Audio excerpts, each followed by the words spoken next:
Wir haben die letzten 3 Nächte auf BLM-Land gepennt. Das ist in Utah Public Land, auf dem einfach jeder pennen kann, kostenlos. Ziemlich cool. Dort gab es aber leider keinen Strom und kein Wasser, deswegen gehen wir uns mal ganz kurz duschen. Und jetzt zurück ins Auto. So, die Dusche hat jetzt gut getan, ne? Wir sind auf der Suche nach einem Campingspot gestern noch ein bisschen von der Straße abgekommen und haben dabei noch 5 Leute aus LA kennengelernt. Und die sind gleich mit uns gekommen und wir haben dann einfach zusammen nach einem Campingspot gesucht. Kili, wo sind wir gerade? Wir sind mitten in Utah mit unserem Zwei-Wheel-Drive Front-Wheel-Auto den Berg hoch in die Pampa. Wir haben hier gerade so ein Auto voller Leute getroffen. 3 Mädels und 2 Jungs, die auch campen sind. Und mit denen suchen wir gerade zusammen ein Campground oder beziehungsweise Bureau of Land Management, wo man halt pennen kann. Aber bis jetzt haben wir noch nichts gefunden.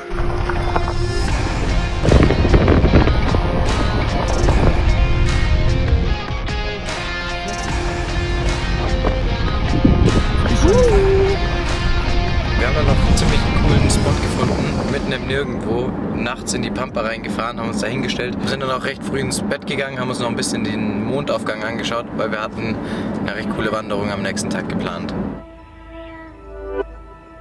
Am nächsten Tag haben wir dann die Narrows gemacht. Das ist eine Wanderung im Zion National Parks, die durch einen Canyon führt und man läuft die ganze Zeit im Virgin River bergauf.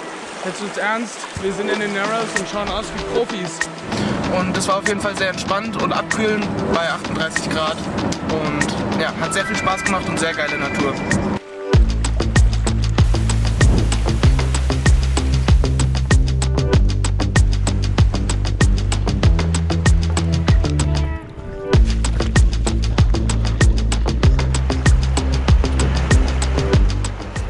Gute Abkühlung? Gute Abkühlung.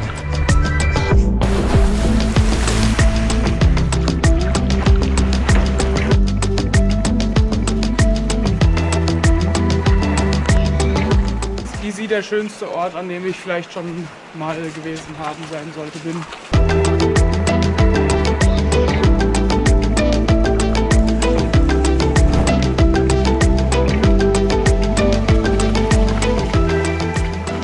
Nach erfolgreicher Wanderung haben wir uns damit ein paar Bierchen und Hotdogs am Lagerfeuer belohnt. Die haben nämlich zufälligerweise auch die Narrows am gleichen Tag gemacht. Mit so einer geilen Aussicht haben wir dann den letzten gemeinsamen Abend mit denen ausklingen lassen. War super schön und entspannt und hier sind nochmal ein paar Fotos.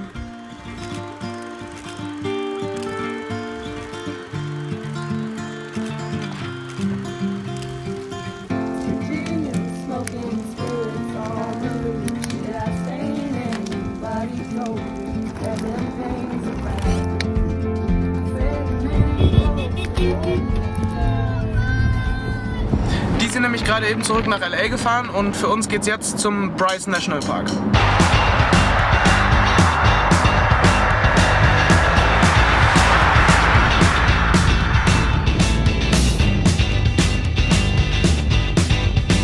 So, kurze Kaffeepause. Heiß. Also weiter geht's.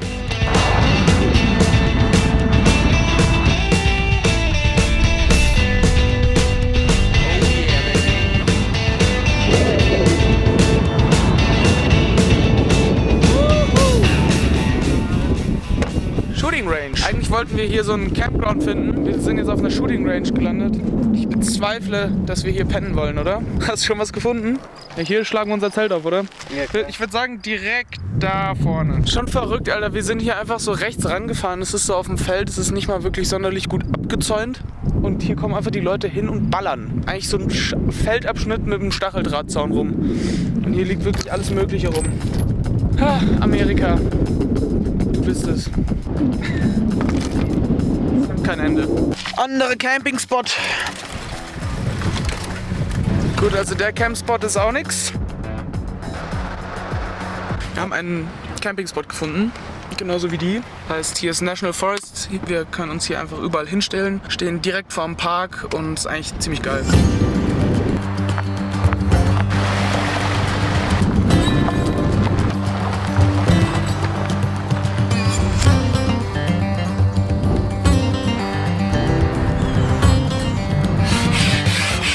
Unser kleines Fitnessstudio hier und Setup steht. Ich glaube, wir gehen jetzt mal da hoch ein Bierchen trinken noch, oder?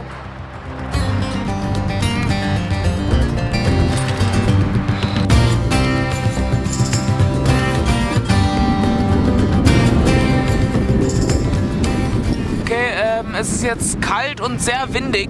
Wir sind hier wieder auf 2.500 Metern Höhe. Ich glaube, wir gehen jetzt mal ins Bett und wir sehen uns morgen. Gute Nacht.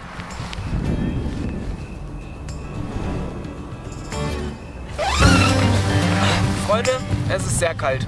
Wir hatten heute Nacht -3 Grad. Wir sind auf 2400 bis 2700 Meter. Ist nicht unser Metier. Also ich muss sagen, ich hatte mir ein bisschen wärmer vorgestellt Ja. hier oben, vor allem nachts. Ich habe so geschlafen in 4 Lagen. Mir war immer noch brutal kalt. Noch ein weiterer Grund, warum es viel zu kalt ist in der Nacht. Das ist alles, was uns von außen und der Kälte schützt. Was ist denn unser nächster Plan jetzt? Also wir ziehen jetzt Richtung Mauer, weil da soll es 15 Grad wärmer sein als hier. Deswegen ist es mal wieder was, worauf ich Bock habe. Reißen unsere Hütte ab, schießen dann in den Canyon noch mal rein und dann Richtung Mauer. Tschüss. Tschüss. Alles wieder wie vorher. Wir sind bereit für die Reise in die Wärme. So, nach 4 Stunden Autofahrt waren wir beide ziemlich Matsche in der Birne. Und was dann passiert ist, seht ihr jetzt. Hi, wir sind ja jetzt gerade angekommen. Hi. Hallo Herr Rettich. Guten Wo Tag. sind wir denn? Wir sind jetzt gerade in Moa Buta angekommen. Wir sind ungefähr 10 Minuten außerhalb der Stadt. Jetzt sind wir wieder auf einem BLM-Land, wie immer. Wunderschön, mitten in der Wüste. Das Zelt haben wir schon aufgebaut, machen uns jetzt noch schnell was zum Essen und da nehme ich euch mit. So, herzlich willkommen zu... Wir machen heute Nudeln. Salz rein, kurz kochen lassen. Kochendes Wasser ist natürlich das A und O beim Nudeln machen. Hier ganz frische Barilla-Nudeln. Wasser geben, Deckel drauf. Alle paar Minütchen mal umrühren. Die Packung nicht wegwerfen, bevor man die Zeit gelesen hat. 11 bis 12 Minuten. Hey Siri, mach mal einen Timer auf 12 Minuten. 12 Minuten, der Countdown läuft. Und dann der Countdown läuft. Bis gleich. So, Timer ist jetzt auch zu Ende. Guter Koch hat immer einen Löffel parat. So, dann wird jetzt erstmal die Nudel hier gekostet. Al dente. Nicht ganz fertig, aber genauso will ich's. Dann, Mach weiter jetzt. als nächstes nimmt man sich hier ein handelsübliches Nudelsieb. So, Nudelsaft ist jetzt raus. Ein guter Koch hat natürlich immer Pesto am Mann aufgemacht. Über die Nudeln drüber. Der wird auch nicht gespart, ne? Wird nicht gespart, alles drauf, weil man kann ja nichts aufheben, weil wir haben keinen Kühlschrank. Ein guter Koch hat keinen Kühlschrank. Gut, dann wird das Ganze hier noch ein bisschen vermengt. Deckel wieder drauf. Wenn ihr fertig seid, erkennt man dran, dass das Hälfte vom Pesto am Deckel klebt. Und sind gut. Vorzüglich. Vorzüglich.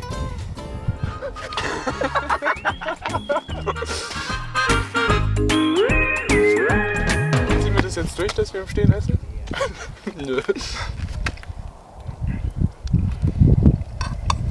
Was machen wir jetzt? Ja, wir gehen jetzt ins Bett. Währenddessen machen wir aber noch eine Timelapse und die seht ihr jetzt. Mach nochmal jetzt. Ja, jetzt.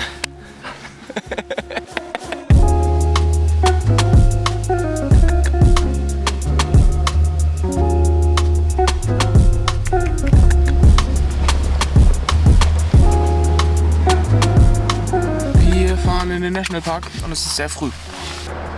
Okay, also wir sind jetzt im Arches National Park und da gibt es eben diese Dinger, die Dinger und die und die schauen wir uns jetzt an. Wir fahren jetzt einmal ganz durch, zack, zack, zack, machen wir hier diese Wanderung und da sind ganz viele verschiedene Arches, die wir uns hier angucken.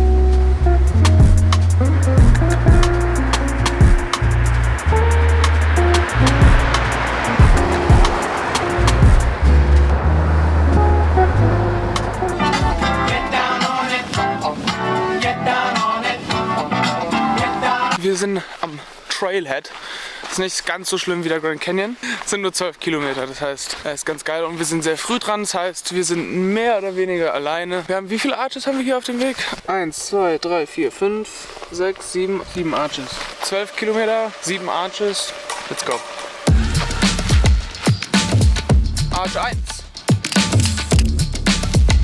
Arch 2. Es fühlt sich so an, als wären wir irgendwie so in Hollywood an so einem Prop-Set. Weil hört euch das mal an.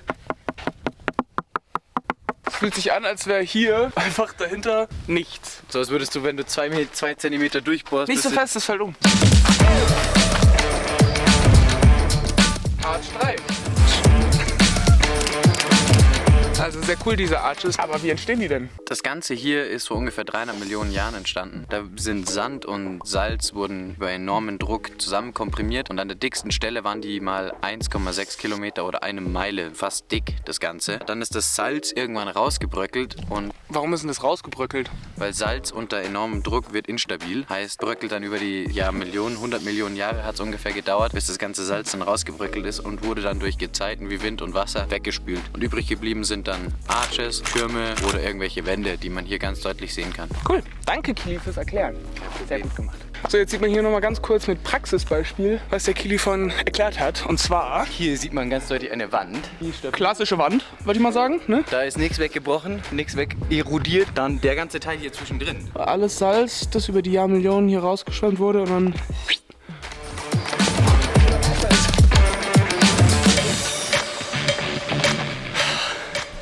Ich weiß zwar gar nicht, warum wir gerannt sind, aber die Aussicht ist schon geil hier oben.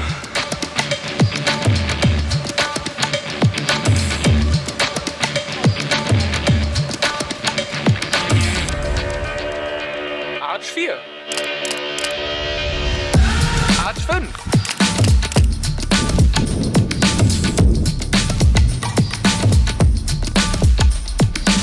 Arch 6. Arch Nummer 7 und somit der letzte. Das war unsere Wanderung durch den Arches National Park. Wir sind ja schon am Ende unserer Reise durch den Süden Utahs. Zion war sehr geil, Bryce leider ein bisschen zu kurz, dafür ausgiebig Moab und den Arches National Park erkundigt, der auf jeden Fall ganz oben auf unserer Liste ist, würde ich mal sagen. Falls ihr ein bisschen aktuellere Bilder von uns sehen wollt, folgt uns doch einfach auf Instagram. Falls euch das Video gefallen hat, lasst einen Daumen nach oben da und abonniert. Und wir sehen uns im nächsten Video, würde ich sagen. Also, bis nächste Woche. See ya!